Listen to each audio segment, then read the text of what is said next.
O Livro dos Médiuns, obra de Allan Kardec. Ensino especial dos Espíritos sobre a teoria de todos os gêneros de manifestações, os meios de comunicação com o mundo invisível, o desenvolvimento da mediunidade, as dificuldades e os tropeços que se podem encontrar na prática do Espiritismo, constituindo o segmento de O Livro dos Espíritos. Todos os dias, a experiência nos traz a confirmação de que as dificuldades e os desenganos com que muitos topam na prática do Espiritismo se originam da ignorância dos princípios desta ciência, e feliz nos sentimos de haver podido comprovar que o nosso trabalho, feito com o objetivo de precaver os adeptos contra os escolhos de um noviciado, produziu frutos e que a leitura desta obra deve em muitos o terem logrado evitá-los. Natural é que entre os que se ocupam com o Espiritismo, o desejo de poderem pôr-se em comunicação com os Espíritos. Esta obra se destina a lhes aplanar o caminho, levando-os a tirar proveito dos nossos longos e laboriosos estudos. Porquanto, muito falsa é a ideia formada daquele que pensa bastar para se considerar perito nesta matéria, saber colocar os dedos sobre uma mesa a fim de fazê-la mover-se ou segurar um lápis a fim de escrever. Enganar-se-ia igualmente quem supusesse encontrar nesta obra uma receita universal infalível para formar médiuns, se bem cada um traga em si o germe das qualidades necessárias para se tornar médium. Tais qualidades existem em graus muito diferentes e o seu desenvolvimento depende de causas que a ninguém é dado a conseguir se verifiquem à vontade. As regras da poesia, da pintura e da música não fazem que se tornem poetas, pintores ou músicos os que não têm o gênio de alguma destas artes. Apenas guia os que a cultivam no emprego de suas faculdades naturais. O mesmo sucede com o nosso trabalho. Seu objetivo consiste em indicar os meios de desenvolvimento da faculdade mediúnica, tanto quanto o permitam as disposições de cada um e, sobretudo, dirigir-lhe o emprego de modo útil quando ela exista. Esse, porém, não constitui o fim único a que nos propusemos, de dar par com os médiuns, propriamente ditos, a crescer diariamente uma multidão de pessoas que se ocupam com as manifestações espíritas, guiá-las nas suas observações, assinalar-lhes os obstáculos que podem e hão necessariamente de encontrar lidando com uma nova ordem de coisas, iniciá-las na maneira de confabularem com os espíritos, indicar-lhes os meios de conseguirem boas comunicações, tal o círculo que temos de abranger sobre pena de fazermos trabalho incompleto. Ninguém, pois, se surpreenda de encontrar nele instruções que, à primeira vista, pareçam descabidas. A experiência lhes realçará a utilidade. Quem quer que o estude cuidadosamente, melhor compreenderá depois os fatos de que venha a ser testemunha. Menos estranha lhe parecerá a linguagem de alguns espíritos. Como repositório de instrução prática, portanto, a nossa obra não se destina exclusivamente aos médiuns, mas a todos os que estejam em condições de ver e observar os fenômenos espíritas. Não faltará quem desejará publicássemos um manual prático, muito sucinto, contendo em poucas palavras a indicação dos processos que se devem empregar para entrar em comunicação com os espíritos. Pensarão esses que um livro desta natureza, dada a possibilidade de se espalhar profusamente por módico preço, representaria um poderoso meio de propaganda pela multiplicação dos médios. Ao nosso ver, semelhante obra, em vez de útil, seria extremamente nociva, ao menos por enquanto. De muitas dificuldades se mostra içada a prática do Espiritismo, e nem sempre isenta de inconvenientes a que só o estudo sério e completo pode abreviar. Fora, pois, de temer que uma indicação muito resumida animasse experiências levianamente tentadas, das quais viessem os experimentadores a arrepender-se amargamente. Coisas são estas que não é conveniente nem prudente se brinque, e mau serviço acreditamos que prestaríamos, pondo-as pessoas assim ao alcance de comunicações com o mundo espiritual, ao alcance do primeiro estouvado que achasse divertido conversar com os mortos. Dirigimos-nos aos que veem no Espiritismo um objeto sério, que lhe compreenda toda a gravidade e não fazem das comunicações com o mundo invisível um passatempo, uma brincadeira. Havíamos publicado uma instrução prática com o fito de guiar os médios.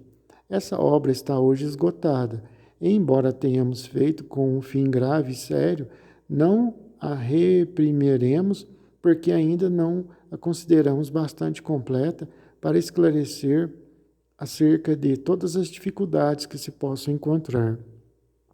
Substituímo-la por esta, em a qual reunimos todos os dados que uma longa experiência e conscienciosos estudos nos permitiram colher. Ela contribuirá, pelo menos assim, o esperamos, para imprimir ao Espiritismo o caráter sério que lhe forma a essência e para evitar que haja quem nele veja objeto de frívola ocupação e de divertimento. Bom, eu vou ler sobre isso na obra, que Kardec vai falar muito sobre isso, mas deixa eu pontuar algumas coisas aqui. Kardec está falando ali que alguém pode pensar, ele podia fazer um livro aí explicando o modo de entrar em contato com os mortos, com os espíritos, de modo fácil, assim. Isso é muito perigoso, gente, que é o Kardec está falando ali. Você para entrar em contato com o mundo espiritual, com os espíritos, você tem que ter muito estudo, saber o que você está fazendo, que isso é um assunto muito sério, senão você pode atrair para dentro da sua casa, para espíritos que vão te prejudicar. A realidade é essa. Então, tem que ser uma coisa muito séria para você atrair espíritos sérios. Se você está fazendo uma coisa leviana, como piada, como passatempo, você vai atrair para o seu lado seres negativos, seres que são desse tipo, que vão atrapalhar a sua vida, sinceramente atrapalham. E causa vários problemas na vida da pessoa, esse tipo de ser. Então, é uma coisa séria. Ouvindo, você vai entender o que é, como que é, que não é brincadeira. Espiritismo é uma coisa séria. Não é que ninguém vem recebendo mensagem assim. Tinha famílias que Chico Xavier foi o médium mais sério que existiu. Ele, Divaldo Franco e tal. Famílias perderam filhos, mães, pais perderam filhos e foram lá durante anos, às vezes, para conseguir uma mensagem e não conseguiram. Porque não é assim, do jeito que as pessoas imaginam. São vários empecilhos que existem nessa comunicação. São mas vários. Lendo a obra, eu lendo a obra aqui, se alguém estiver ouvindo, vai aos poucos entendendo como que não é como as pessoas pensam. São várias dificuldades e não é assim, você vai comunicando, vem o parente que a pessoa perdeu, se a pessoa não é assim que funciona, não é desse modo, não. São várias dificuldades, vários empecilhos que atrapalham na comunicação. E se a pessoa ela atrai, são outros espíritos, não aquela pessoa que ela está querendo. Se ela não for uma pessoa séria, estudar todas as obras de Kardec, ler os livros de Chico Xavier, a coleção André Luiz, ler os livros de Leon Denis, ler as obras para a pessoa aprender como é o assunto, porque não é brincadeira isso. A essas considerações ainda aditaremos outra muito importante, a má impressão que produzem os novatos as experiências levianamente feitas e sem conhecimento de causas, experiências que apresentam o inconveniente de gerar ideias falsas acerca do mundo dos espíritos e dar aso à zombaria e uma crítica quase sempre fundada. De tais reuniões, os incrédulos raramente saem convertidos e dispostos a reconhecer que no Espiritismo haja alguma coisa de sério. Para a opinião errônea de grande número de pessoas, muito mais do que se pensa, tem contribuído a ignorância e a leviandade de vários médiuns. Desde alguns anos, o Espiritismo ha realizado grandes progressos. Imensos, porém, são os que conseguiu realizar, a partir do momento em que tomou rumo filosófico, porque entrou a ser apreciado pela gente instruída. Presentemente, já não é um espetáculo, é uma doutrina de que não mais riem os que zombavam das mesas girantes, esforçando-nos por levá-lo para esse terreno e mantê-lo aí. Nutrimos a convicção de que granjeamos mais adeptos úteis do que provocando à torta e à direita manifestações que se prestariam a abusos. Disso temos cotidianamente a prova, em o número dos que hão tornado espíritas unicamente pela leitura de O Livro dos Espíritos. Depois de havermos exposto neste livro a parte filosófica da ciência espírita, damos nesta obra a parte prática para o uso dos que queiram ocupar-se com as manifestações, quer para fazerem pessoalmente, quer para se inteirarem dos fenômenos que lhes sejam dados observar. Verão aí os óbices com que poderão deparar e terão também um meio de evitá-los. Estas duas obras, se bem segunda constitui segmento da primeira, não são até certo ponto independentes uma da outra, mas a quem quer desejar tratar seriamente da matéria, dizemos que primeiro leia o Livro dos Espíritos, porque ele contém princípios básicos, sem os quais algumas partes desta obra se tornaria talvez dificilmente compreensíveis. Importantes alterações para melhor foram introduzidas nesta segunda edição, muito mais completa do que a primeira, acrescentando-lhe grande número de notas e instruções do maior interesse. Os espíritos a corrigiram com particular cuidado. Como reviram tudo, aprovando ou modificando a sua vontade, pode dizer-se que ela é, em grande parte, obra deles, porquanto a intervenção que tiveram não se limitou aos artigos que trazem assinaturas. São poucos esses artigos, porque apenas pusemos nomes quando isso nos pareceu necessário, para assinalar que algumas citações, um tanto extensas, provieram deles textualmente. A não ser assim, houvéramos de citá-los quase que em todas as páginas, especialmente em seguida a todas as respostas dadas às perguntas que lhes foram feitas, o que se nos afigurou de nenhuma utilidade. Os nomes, como se sabe, importam pouco em tais assuntos. O essencial é o conjunto do trabalho, que ele corresponda ao fim que colimamos. O acolhimento dado à primeira edição, posto que imperfeita, faz-nos esperar que a presente não encontre menos receptividade. Como lhe acrescentamos muitas coisas e muitos capítulos inteiros, suprimimos alguns artigos que ficariam em duplicata, entre outros, o que tratava da escala espírita, que já se encontra em O Livro dos Espíritos. Suprimimos igualmente do vocabulário o que não se ajustava bem no quadro desta obra, substituindo vantajosamente o que foi supresso por coisas mais práticas. Esse vocabulário, além do mais, não estava completo e tencionamos publicá-lo mais tarde, em separado, sob o formato de um pequeno dicionário de filosofia espírita. Conservamos nesta edição apenas as palavras novas ou especiais pertinentes aos assuntos de que nos ocupamos. Capítulo 1. Há espíritos? A dúvida no que concerne à existência dos espíritos tem como causa primária a ignorância acerca da verdadeira natureza deles. Geralmente, são figurados como seres à parte na criação e cuja existência não está demonstrada a necessidade. Muitas pessoas, mais ou menos como as que só conhecem a história pelos romances, apenas os conhecem através dos contos fantásticos com que foram acalentadas em criança. Sem indagarem se tais contos, despojados dos acessórios ridículos, encerram algum fundo de verdade. Essas pessoas unicamente se impressionam com o lado absurdo que eles revelam, sem se darem ao trabalho de tirar a casca amarga para achar a amêndoa, rejeitam o todo. como fazem relativamente à religião, o que, chocados por certos abusos, tudo englobam numa só condenação. Seja qual for a ideia dos espíritos se faça, a crença neles necessariamente se funda na existência de um princípio inteligente fora da matéria. Essa crença é incompatível com a negação absoluta deste princípio. Tomamos, conseguintemente, por ponto de partida a existência, a sobrevivência e a individualidade da alma, existência, sobrevivência e individualidade que tem o espiritualismo, a sua demonstração teórica e dogmática, e no espiritismo a demonstração positiva. Abstraímos, por um momento, das manifestações propriamente ditas e, raciocinando por indução, vejamos a que consequências chegaremos.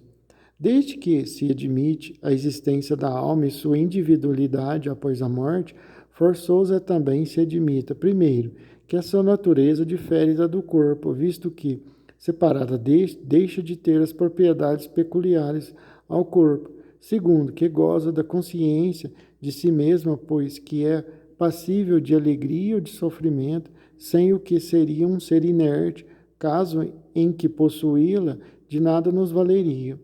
Admitindo isso, tem-se que admitir que essa alma vai para alguma parte.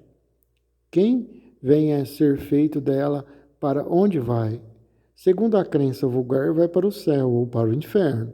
Mas onde fica o céu e o inferno? Dizia-se outrora que o céu era em cima e o inferno embaixo.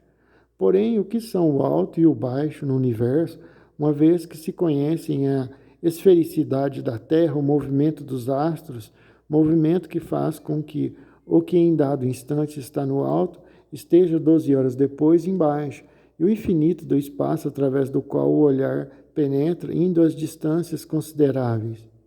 Verdade é que por lugares inferiores também se designam as profundezas da Terra, mas que vêm a ser as profundezas desde que a geologia as enquadrinhou?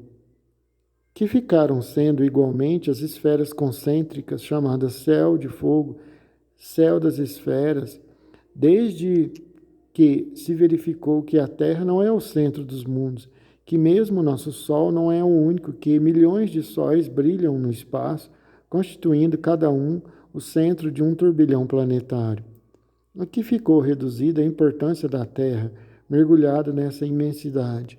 Por que justificável o privilégio, este quase imperceptível grão de areia, que não avulta pelo seu volume, nem pela sua posição, nem pelo papel que lhe cabe desempenhar, seria o único planeta povoado de seres racionais? A razão se recusa a admitir semelhante nulidade do infinito e tudo nos diz que os diferentes mundos são habitados. Ora, se são povoados, também fornecem seus contingentes para o mundo das almas. Porém, ainda uma vez, que terá sido feito dessas almas depois que a astronomia e a geologia destruíram as moradas que lhes destinavam e, sobretudo, depois que a teoria tão racional da pluralidade dos mundos as multiplicou ao infinito?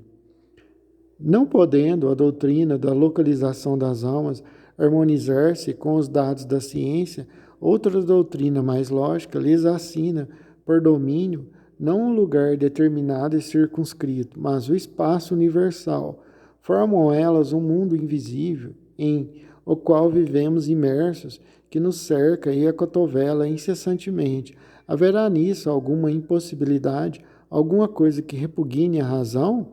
De modo algum. Tudo ao contrário nos afirma que não pode ser de outra maneira.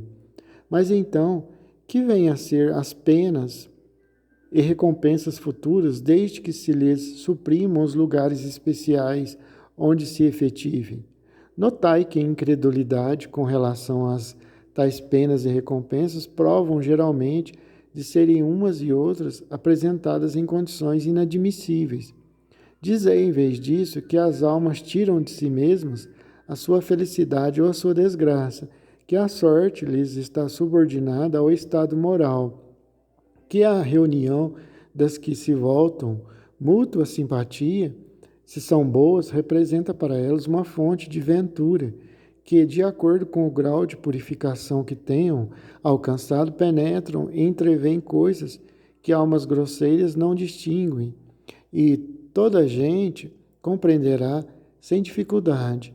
Dizei mais que as almas não atingem o grau supremo, senão pelos esforços que façam por se melhorarem, e depois de uma série de provas adequadas à sua purificação, que os anjos não são almas, que os anjos são almas que galgaram o último grau da escala, grau que todos podem atingir, tendo boa vontade, e que os anjos são os mensageiros de Deus encarregados de velar pela execução de seus desígnios em todo o universo, que se sentem ditosos com o desempenho dessas missões gloriosas, e lhes tereis dado a felicidade um fim mais útil e mais atraente do que fazendo-a consistir numa contemplação perpétua que não passaria de perpétua inutilidade.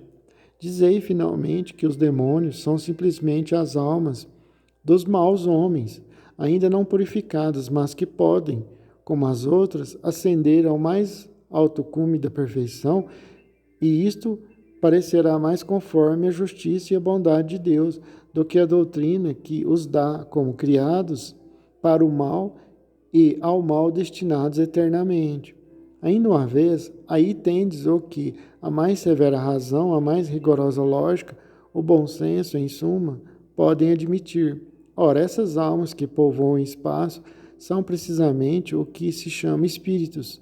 Assim, pois, os espíritos não são senão as almas dos homens, despojadas do invólucro corpóreo. Mais hipotética lhe seria a existência se fossem seres à parte. Se, porém, se admitir que há almas, necessário também será se admita que os espíritos são simplesmente as almas e nada mais. Se admite que as almas estão por toda parte, ter-se-á que admitir, do mesmo modo, que os espíritos estão por toda parte. Possível, portanto, não fora negar a existência dos espíritos sem negar a das almas. Terceiro, isto não passa, é certo, de uma teoria mais racional do que a outra, porém, já é muito que seja uma teoria que nem a razão nem a ciência repelem. Acresce que, se os fatos o corroboram, tem ela por si a sanção do raciocínio e da experiência. Esses fatos se nos deparam no fenômeno das manifestações espíritas, que assim constituem a prova patente da existência e da sobrevivência da alma.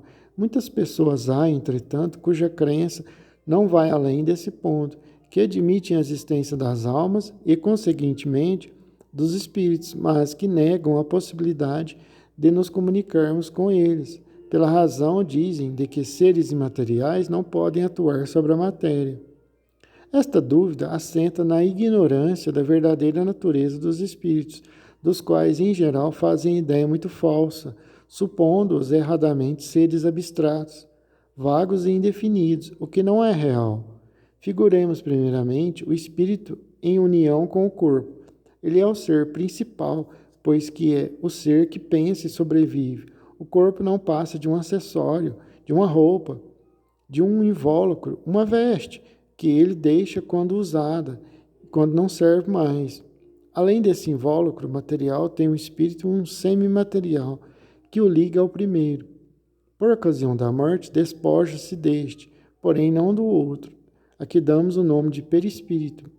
Esse invólucro semimaterial, que tem a forma humana, constitui para o espírito um corpo fluídico, vaporoso, mas que, pelo fato de nos ser invisível no seu estado normal, não deixa de ter algumas das propriedades da matéria. O espírito não é, pois, um ponto, uma abstração. É um ser limitado e circunscrito, ao qual só falta ser visível, palpável, para se assemelhar aos seres humanos. Por que, então, não haveria de atuar sobre a matéria? Por ser fluídico o seu corpo, mas onde encontra o homem os seus mais possantes motores, senão entre os mais ratificados fluidos, mesmo entre os que se consideram imponderáveis, como, por exemplo, a eletricidade? Não é exato que a luz imponderável exerce ação química sobre a matéria ponderável? Não conhecemos a natureza íntima do perispírito. Suponhamo-lo, todavia, formado de matéria elétrica ou de outra tão sutil quanto esta, porque, quando dirigido por uma vontade, não teria propriedade idêntica à daquela matéria. A existência da alma e a existência de Deus, consequência uma da outra, constituindo a base de todo o edifício. Antes de tratarmos qualquer discussão espírita, importa indaguemos se o nosso interlocutor admite essa base. Se a estas questões: credes em Deus? Credes que tendes uma alma? Credes na sobrevivência da alma após a morte? Responder negativamente, ou mesmo se disser simplesmente não sei, desejara que assim fosse, mas não tenho a certeza disso, o que quase sempre equivale a uma negação polida, disfarçada sob uma forma menos categórica para não chocar bruscamente, ou a que ele chama preconceitos respeitáveis. Tão inútil seria ir além como querer demonstrar as propriedades da luz a um cego que não admitisse a existência da luz, porque, em suma, as manifestações espíritas não são mais do que efeitos das propriedades da alma. Com semelhante interlocutor, se não quiser perder tempo, ter-se-á que seguir muito diversa ordem de ideias, admitida que seja a base, não como simples probabilidade, mas como coisa averiguada, incontestável, dela muito natural decorrerá a existência dos espíritos. Resta agora a questão de saber se o espírito pode comunicar-se com o homem, isto é, se pode com este trocar ideias. Por que não? Que é o homem, senão um espírito aprisionado num corpo? Porque não há de o espírito livre se comunicar com o espírito cativo, como o homem livre com o encarcerado? Desde que admitis a sobrevivência da alma, será racional que não admitais a sobrevivência dos afetos? Porque as almas estão por toda parte, não será natural acreditarmos que a de um ente que nos amou durante a vida se acerque de nós, deseje comunicar-se conosco e se sirva para isso dos meios que disponha. Enquanto vivo, não atuava ele sobre a matéria de seu corpo? Não era quem lhe dirigia os movimentos? Por que razão, depois de morto, entrando em acordo com outro espírito ligado a um corpo, estaria impedido de se utilizar deste corpo vivo para exprimir o seu pensamento, do mesmo modo que um mudo pode servir-se de uma pessoa que fale para se fazer compreendido? Abstraiamos, por enquanto, dos fatos que, ao nosso ver, tornam incontestável a realidade dessa comunicação. Admitamo-la apenas como hipótese. Pedimos aos incrédulos que nos provem, não por simples negativas, visto que suas opiniões pessoais não podem fazer lei, mas expendendo razões peremptórias, que tal coisa não pode dar-se, colocando-nos no terreno em que eles se colocam, uma vez que entendem de apreciar os fatos espíritas com auxílio das leis da matéria, que tirem desse arsenal qualquer demonstração matemática, física, química, mecânica, fisiológica e provem, por A mais B, partindo sempre do princípio da existência e da sobrevivência da alma. Primeiro, que o ser pensante que existe em nós durante a vida não mais pensa depois da morte. Segundo, que continua a pensar, está inibido de pensar naqueles a quem amou. Terceiro, que se pensa nestes, não cogita de comunicar-se com eles. Quarto, que podendo estar em toda parte, não pode estar ao nosso lado. Quinto, que podendo estar ao nosso lado, não pode comunicar-se conosco. Sexto, que não pode, por meio do seu envoltório fluídico, atuar sobre a matéria inerte. Sétimo, que, sendo-lhe possível atuar sobre a matéria inerte, não pode atuar sobre um ser animado. Oitavo, que tendo a possibilidade de atuar sobre um ser animado, não lhe pode dirigir a mão para fazê-lo escrever. Nono, que podendo fazê-lo escrever, não lhe pode responder às perguntas, nem lhe transmitir seus pensamentos. Quando os adversários do Espiritismo nos provarem que isto é impossível, aduzindo razões tão patentes, quais as que Galileu demonstrou que o Sol não é que gira em torno da Terra, então podemos considerar-lhes fundadas as dúvidas. Infelizmente, até hoje, toda a argumentação a que recorrem se resume nestas palavras: não creio, logo isto é impossível. Dir-nos-ão, com certeza, que nos cabe a nós provar a realidade das manifestações. Ora, nós lhe damos, pelo menos, fatos e, pelo raciocínio, a prova de que elas são reais. Mas, se não admitem nenhuma nem outra coisa, se chegam mesmo a negar o que vem, toca-lhes a eles provar que o nosso raciocínio é falso e que os fatos são impossíveis. Se a crença nos espíritos e nas suas manifestações representasse uma concepção singular, fosse produto de um sistema, poderia, com viso de razão, merecer a suspeita de ilusória. Digam-nos, porém, por que com ela deparamos tão vivaz entre todos os povos, antigos e modernos, e nos livros santos de todas as religiões conhecidas. E respondem os críticos porque desde os tempos antigos o homem teve o gosto do maravilhoso. Mas que entendeis por maravilhoso? O que é sobrenatural para vós? Que entendeis por sobrenatural? O que é contrário às leis da natureza? Conheceis porventura tão bem essas leis que possais marcar limites ao poder de Deus? Pois bem, provai então que a existência dos espíritos e suas manifestações são contrárias às leis da natureza, que não é nem pode ser uma destas leis. Acompanhai a doutrina espírita e vede se todos os elos ligados uniformemente à cadeia não apresentam todos os caracteres de uma lei admirável, que resolve tudo o que as filosofias até agora não puderam resolver. O pensamento é um dos atributos do espírito. A possibilidade que eles têm de atuar sobre a matéria, de nos impressionar os sentidos e, por conseguinte, de nos transmitir seus pensamentos, resulta, se assim nos podemos exprimir, da constituição filosófica. O pensamento é um dos atributos do espírito. A possibilidade que eles têm de atuar sobre a matéria, de nos impressionar os sentidos e, por conseguinte, de nos transmitir seus pensamentos, resulta, se assim nos podemos exprimir, da constituição fisiológica que lhes é própria. Logo, nada há de sobrenatural neste fato, nem de maravilhoso. Tornar um homem a viver depois de morto e bem morto, reunir-se em seus membros dispersos para lhe formarem de novo o corpo, sim, isso sim seria maravilhoso, sobrenatural, fantástico.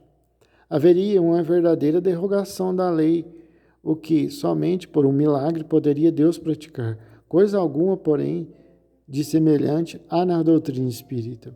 Entretanto, objetarão: admitis que um espírito pode suspender uma mesa e mantê-la no espaço sem ponto de apoio. Não constitui isto uma derrogação da lei da gravidade? Constitui, mas da lei conhecida. Porém, já a natureza disse a sua última palavra antes que se houvesse experimentado a força ascensional de certos gases.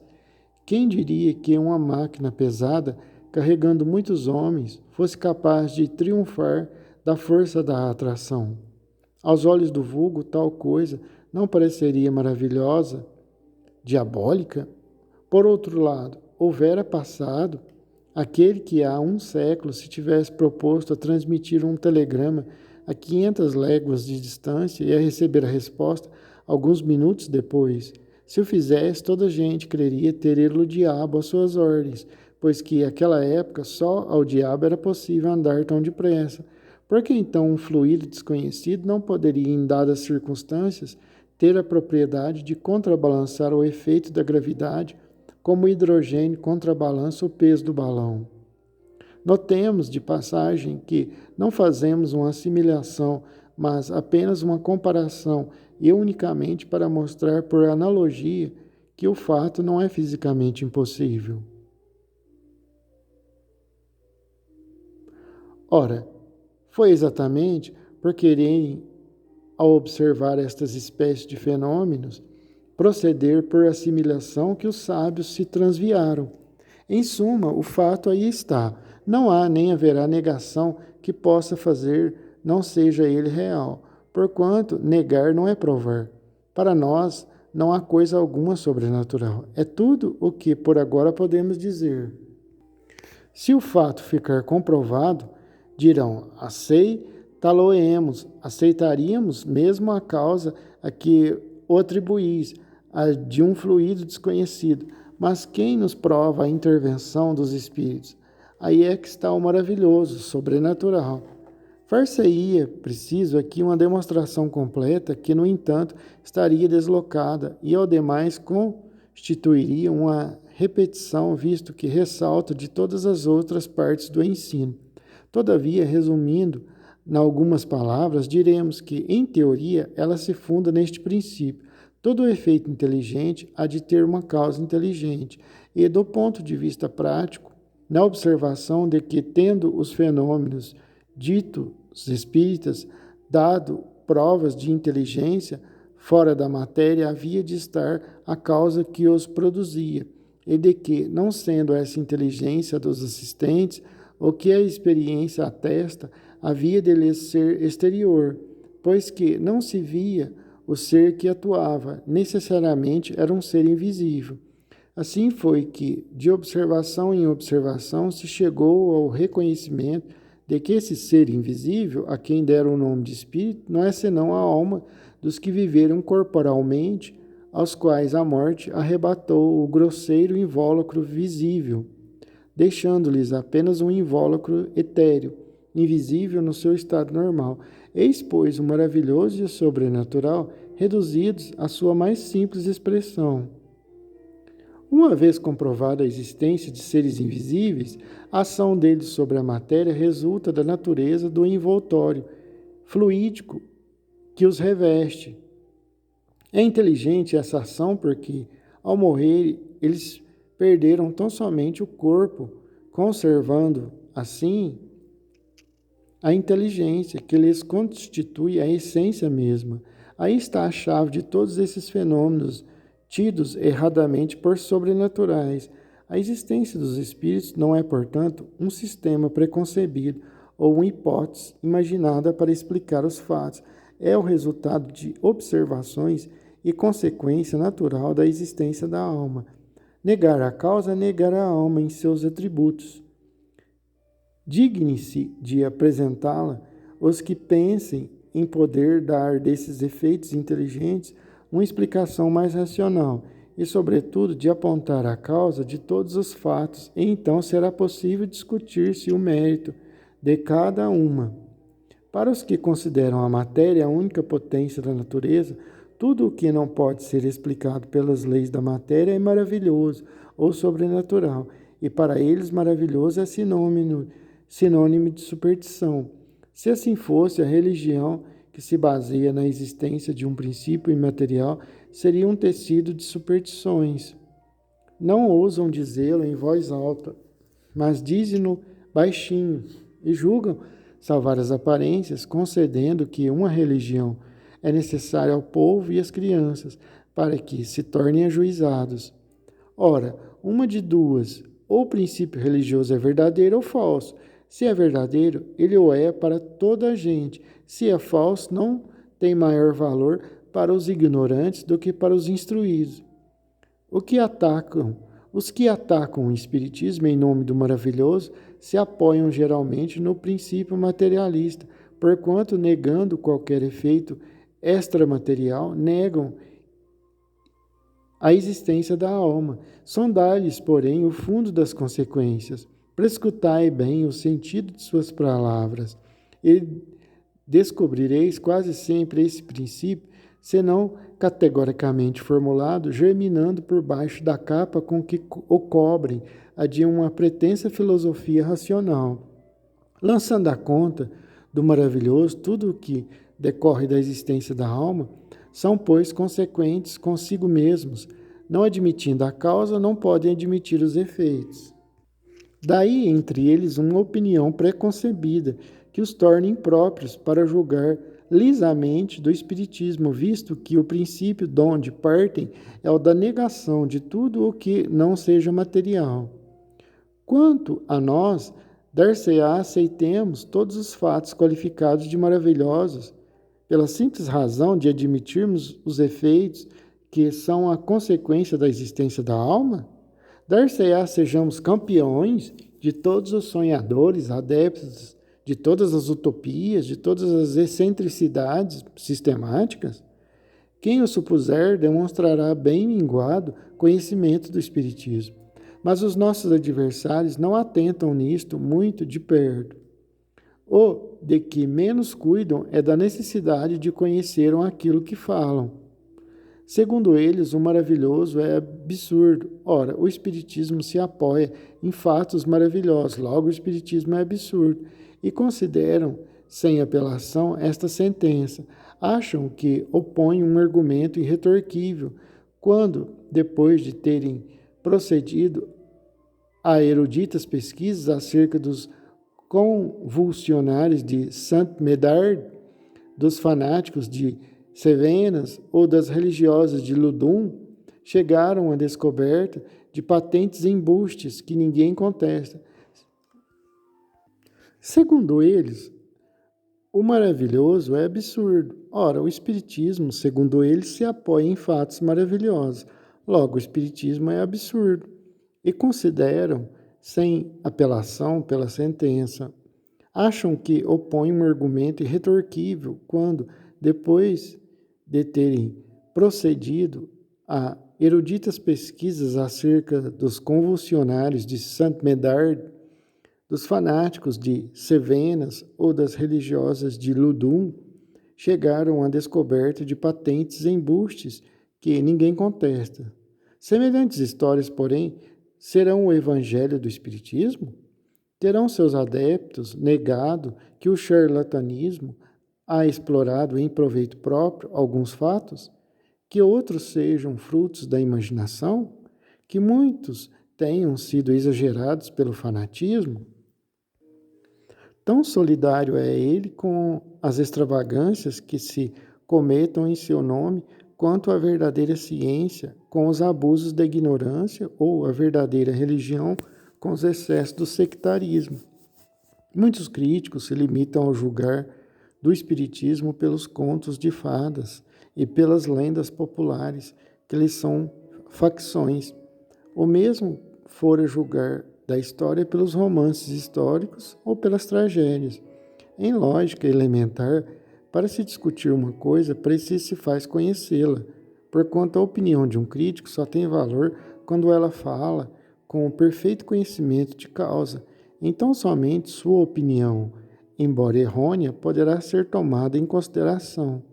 Que peso, porém, terá quando ele trata do que não conhece?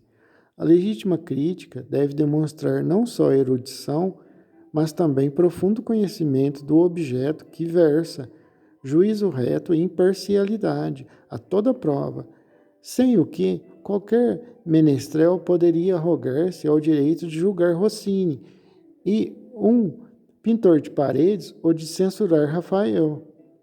Assim, o Espiritismo não aceita todos os fatos considerados maravilhosos ou sobrenaturais. Longe disso, demonstra a impossibilidade de grande número deles e o ridículo destas crenças, que constituem a superstição propriamente dita.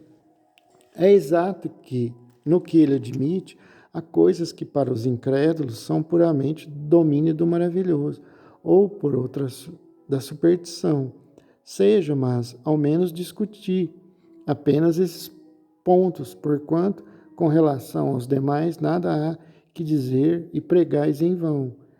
Atendo-vos ao que ele próprio refuta, provais ignorar assunto e os vossos argumentos erram o alvo. Porém, até onde vai a crença do Espiritismo? Perguntarão, lede, observai, submetei-lo-eis. Só com o tempo e o estudo se adquire o conhecimento de qualquer ciência. Ora, o Espiritismo, que entende com as mais graves questões de filosofia, com todos os ramos da ordem social, que abrange tanto o homem físico quanto o homem moral, é em si mesmo uma ciência, uma filosofia que já não podem ser aprendidas em algumas horas, como nenhuma outra ciência. Tanta puerilidade haveria em se querer ver do Espiritismo numa mesa girante, como toda a física, em alguns brinquedos de criança. A quem não se limite a ficar na superfície, são necessários não algumas horas somente, mas meses e anos para lhe sondar todos os arcanos. Por aí se pode apreciar o grau de saber e o valor da opinião dos que atribuem o direito de julgar, porque viram uma ou duas experiências, as mais das vezes por distração ou divertimento. Dirão eles com certeza que não lhes sobram lazeres para consagrarem a tais estudos todo o tempo que reclamam. Está bem, nada a isso os constrange. Mas quem não tem tempo de aprender uma coisa, não se mete a discordar sobre ela, a falar sobre ela, e ainda menos a julgá-la, se não quiser que o acuime de leviano. Ora, quanto mais elevada seja a posição que ocupemos na ciência, tanto menos excusável é que digamos levianamente de um assunto que desconhecemos. Resumimos nas proposições seguintes o que havemos expedido. Todos os fenômenos espíritas têm por princípio a existência da alma, sua sobrevivência ao corpo e suas manifestações. Fundando-se numa lei da natureza, esses fenômenos não têm de maravilhosos nem de sobrenaturais no sentido vulgar dessas palavras.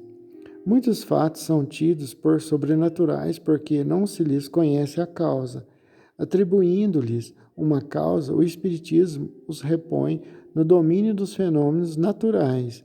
Entre os fatos qualificados de sobrenaturais, muitos há cuja impossibilidade o Espiritismo demonstra, incluindo-os em um número das crenças supersticiosas.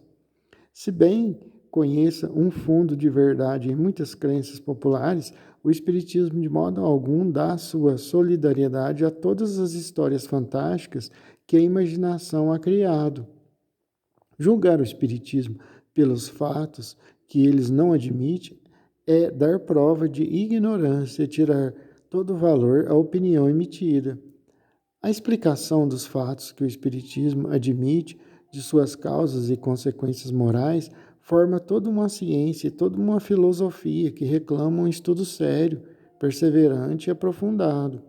O Espiritismo não pode considerar crítico sério senão aquele que tudo tenha visto, estudado e aprofundado com a paciência e a perseverança de um observador consciencioso, que do assunto saiba tanto quanto qualquer adepto, instruído, que haja, por conseguinte, aurido seus conhecimentos augures, que não nos romances da ciência. Aquele a quem não se possa opor fato algum que lhe seja desconhecido, nenhum argumento de que já não tenha cogitado e cuja refutação faça não por mera negação, mas por meio de outros argumentos mais peremptórios. Aquele, finalmente, que possa indicar para os fatos averiguados causa mais lógica do que a que lhes aponta o Espiritismo. Tal crítico ainda está por aparecer. Pronunciamos há pouco a palavra milagre. Uma ligeira observação sobre isso não virá fora de propósito neste capítulo que trata do maravilhoso. Na sua acepção primitiva e pela sua etimologia, o termo milagre significa coisa extraordinária, coisa admirável de se ver. Mas, como tantas outras, essas palavras se afastou do seu sentido originário e hoje, por milagre, se entende, segundo a academia, um ato do poder divino contrário às leis comuns da natureza. Tal, com efeito, a sua acepção usual e apenas por comparação e por metáfora é ela aplicada às coisas vulgares, que nos surpreendem e cuja causa se desconhece. De nenhuma forma entra em nossas cogitações indagar se Deus há julgado útil, em certas circunstâncias, derrogar as leis que ele próprio estabeleceu.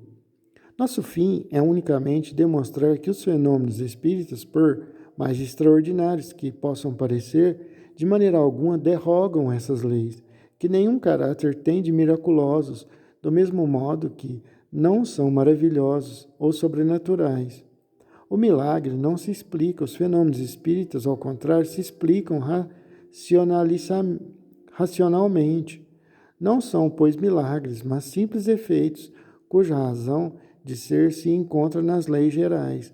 O milagre apresenta ainda outro caráter, o de ser insólito e isolado. Ora, desde que um fato se reproduza, por assim dizer, à vontade e por diversas pessoas, não pode ser considerado um milagre.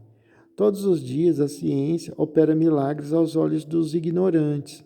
Por isso é que, outrora, os que sabiam mais do que o vulgo passavam por feiticeiros, e como se entendia então que toda a ciência sobre-humana vinha do diabo, queimavam-nos. Hoje que já estamos muito mais civilizados, eles apenas são mandados para os hospícios. Se um homem realmente morto, como dissemos em começo, ressuscitar por intervenção divina, haverá aí verdadeiro milagre, porque isso é contrário às leis da natureza. Se, porém, tal homem só aparentemente está morto, se ainda há nele um resto de vitalidade latente, e a ciência ou uma ação magnética consegue reanimá-lo, um fenômeno natural é o que isso será para pessoas instruídas. Todavia, aos olhos do vulgo ignorante, o fato passará por milagroso, e o autor se verá perseguido a pedradas ou venerado, conforme o caráter dos indivíduos que o cercam. Solte um físico em campo de certa natureza, um papagaio elétrico que faça esse meio cair um raio sobre uma árvore, e o novo Prometeu terá sido certamente como o senhor de um poder diabólico. E seja dito de passagem, Prometeu nos parece muito singularmente ter sido um precursor de Franklin, mas Josué, detendo o movimento do Sol ou antes da Terra, esse teria operado verdadeiro milagre, porquanto não conhecemos magnetizador algum dotado de tão grande poder para realizar tal prodígio. De todos os fenômenos espíritas, um dos mais extraordinários é incontestavelmente o da escrita direta e um dos que demonstram de modo mais patente a ação das inteligências ocultas. Mas, da circunstância de ser esse fenômeno produzido por seres ocultos, não se segue que seja mais miraculoso do que qualquer dos outros fenômenos devidos a agentes invisíveis, porque esses seres ocultos que povoam os espaços são uma das potências da natureza, potências cuja ação é incessante, assim sobre o mundo material como sobre o mundo moral. Esclarecendo-nos com relação a essa potência, o Espiritismo nos dá a explicação de uma imensidade de coisas inexplicadas e inexplicáveis por qualquer outro meio e que, à falta de toda explicação, passaram por prodígios nos tempos antigos, do mesmo modo que o magnetismo, ele nos revela uma lei, se não desconhecida, pelo menos mal compreendida, ou, mais acertadamente, de uma lei que se desconhecia, embora se lhe conhecessem os efeitos, visto que estes sempre se produziram em todos os tempos, tendo a ignorância da lei gerado a superstição. Conhecida ela, desaparece o maravilhoso e os fenômenos entram na ordem das coisas naturais.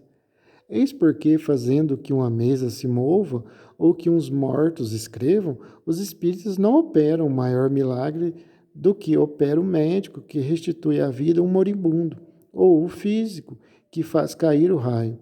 Aquele que pretendesse, por meio desta ciência, realizar milagres, seria ou ignorante do assunto ou embusteiro.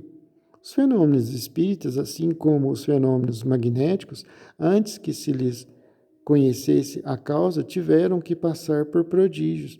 Ora, como os céticos, os espíritos fortes, isto é, os que gozam do privilégio exclusivo da razão e do bom senso, não admitem que uma coisa seja possível, desde que não a compreendam.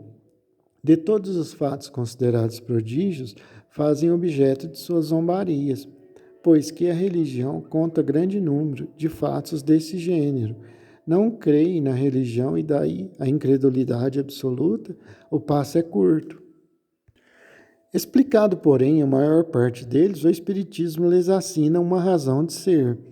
Vem, pois, em auxílio da religião, demonstrando a possibilidade de muitos que, por perderem o caráter de miraculosos, não deixam, contudo, de ser extraordinários. E Deus não fica sendo menor nem menos poderoso por não haver derrogado suas leis. De quantas graçolas não foi objeto o fato de São Cupertino se erguer nos ares? Ora, a suspensão etérea dos corpos graves é um fenômeno que a lei espírita explica. Fomos dele pessoalmente testemunha ocular, e o Sr. Hom, assim como outras pessoas de nosso conhecimento, repetiram muitas vezes o fenômeno produzido por São Cupertino. Logo, este fenômeno pertence à ordem das coisas naturais.